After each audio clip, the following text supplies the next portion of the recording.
Olá, pessoal, tudo bem?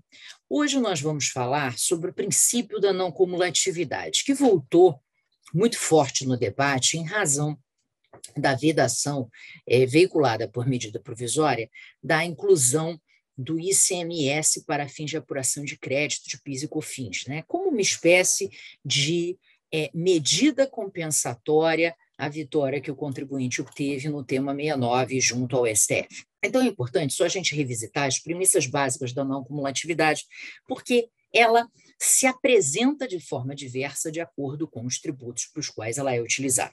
A primeira coisa que a gente tem que pensar é que a não cumulatividade na Constituição ela aparece em três cenários.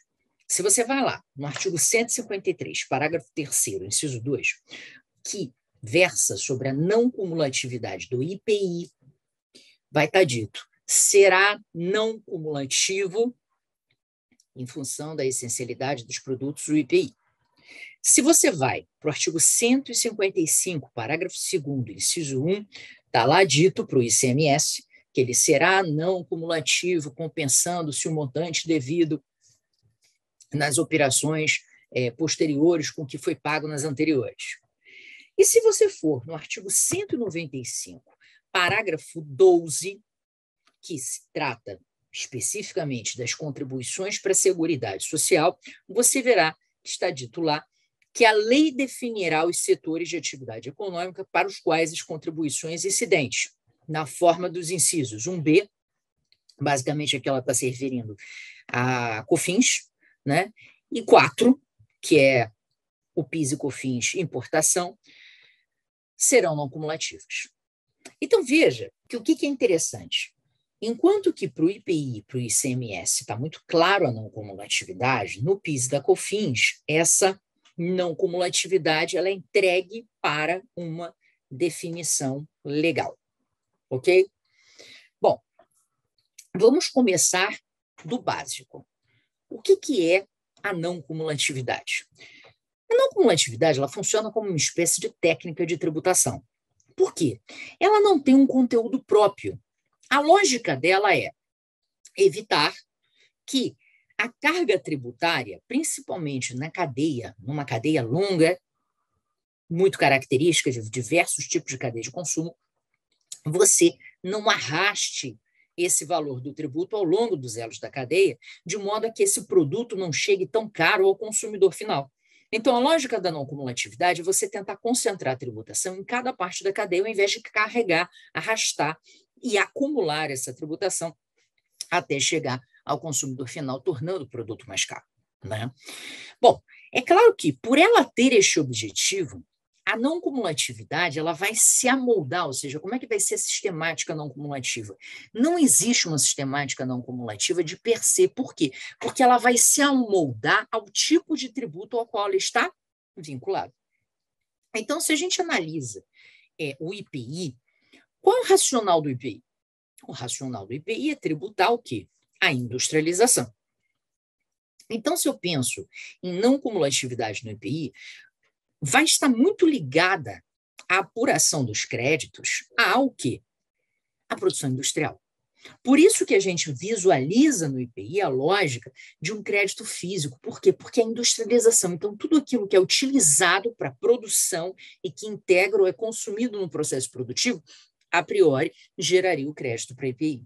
Racional esse que eu não posso transportar para, por exemplo, o ICMS. Porque no ICMS, qual o racional?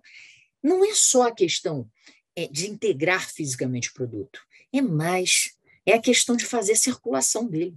Porque o ICMS, o objeto dele é esse, né? Circulação de mercadorias ou de serviços de telecomunicação e transporte interestadual e intermunicipal de passageiros. Então, quando eu estou pensando na circulação, no crédito, eu estou pensando em tudo aquilo que vai contribuir para essa circulação jurídica. Por isso que a tendência de interpretação do crédito de ICMS, muita gente defende que seria financeiro e não físico, é justamente por quê? Porque ela extrapola a questão de apenas o produto, porque envolve a cadeia de comercialização. Quando eu vou pensar no PIS e na COFINS, a questão se torna ainda mais ampla, porque eu não estou falando de circulação, nem estou falando de industrialização. Eu estou falando de quê? Receita. ou faturamento. Ou seja, tudo aquilo que contribui para que eu possa produzir aquela receita e faturamento, a priori deveriam ensejar a possibilidade de crédito de PIS e COFINS. Então, no PIS e COFINS, a possibilidade de apuração de crédito passa a ser muito maior do que nas outras cadeias. Agora, existe uma diferença que a gente já colocou no início, né? Qual é a diferença? É que enquanto a Constituição é clara com relação à não cumulatividade do ICMS e do IPI, ela deixa para a lei a não cumulatividade do PIS e da COFINS. E o Supremo, ele faz uma diferenciação muito objetiva nesse quesito, né? Então, da mesma forma que o Supremo deixa muito claro que eu só posso falar em não cumulatividade quando necessariamente eu tenho uma tributação no início e uma tributação no final, porque não faz sentido eu querer concentrar a tributação em um elo da cadeia se ela não existe, nem no momento inicial ou no momento final. Então, não posso estar falando em apuração de crédito ou manutenção de crédito em razão da não cumulatividade se eu tenho, por exemplo, uma isenção na operação de entrada ou uma isenção na operação de saída. Aí eu não falo de não cumulatividade, a jurisprudência suprema é clara nesse sentido. Eu preciso de tributação no início e tributação no final. Ah, mas se eu tenho crédito, é um benefício fiscal que a lei está querendo te dar, né? Tem a questão da manutenção dos créditos, por exemplo, na imunidade para exportação, mas aí é uma decisão do Constituinte. Mas não é a lógica intrínseca da não cumulatividade pela visão do Supremo. E no caso do PIS/COFINS, como a Constituição Federal ela permite que a lei venha a dar essa moldura ao princípio da não cumulatividade, a como deve ser manobrada a não cumulatividade junto ao PIS e COFINS, você acaba deixando o legislador mais livre para essa definição. É ele que vai decidir se aquilo vai existir ou não, porque, inclusive, a gente tem que lembrar que, diferentemente do ICMS e do IPI, que são tributos com a característica de não cumulatividade, o PIS e COFINS tem um cumulativo e tem um não cumulativo, não é? Então, a partir do momento que eu tenho dois sistemas que convivem, é o legislador que vai definir onde eu vou ter um sistema cumulativo e onde eu não vou ter um sistema cumulativo. Da mesma forma, é ele que vai definir qual o critério para a apuração desses créditos, né? E a apuração de créditos ela tem funcionamentos distintos no IPI, como no ICMS, como no PIS e na COFINS. Então, diante desse cenário, é importante a gente sempre lembrar que a jurisprudência do Supremo tem feito uma diferença muito clara entre a sistemática da não cumulatividade, enquanto eu estou tratando ICMS e IPI, que, de certa forma, tem base constitucional clara, porque a Constituição define que o será, e a sistemática do PIS e da COFINS, que a Constituição, na verdade, remete ao legislador ordinário esta possibilidade.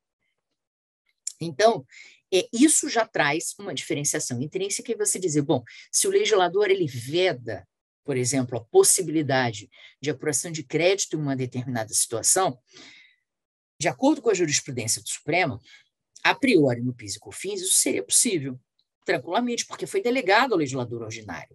Só não será possível se demonstrar que essa vedação, por exemplo, ela viola uma proporcionalidade, ela gera uma irracionalidade no sistema. Agora, se eu não consigo chegar nessa argumentação, fica difícil dizer que houve uma violação da não cumulatividade, porque quem define a não cumulatividade é a lei, não foi a Constituição. Diferentemente do racional que a gente usa para ICMS, para IPI. Então, essas eram as considerações que eu queria trazer para você hoje, para sempre que você pensar em não cumulatividade, não coloca isso dentro de um balaio de gatos e trata como se fosse a mesma coisa para tudo. Não, ela vai ter uma modelagem própria que vai variar de acordo com o tributo ao qual ela vai se acoplar e mais, ela tem já esse diferencial de aplicação validado pelo próprio STF relativamente ao PIS e COFINS de uma forma e ao ICMS e ao IPI de outra. Combinado? Bom, se você tiver mais alguma dúvida com relação a esse ponto, não deixa de comentar aqui no vídeo e eu te espero numa próxima oportunidade. Obrigada e até lá. Tchau.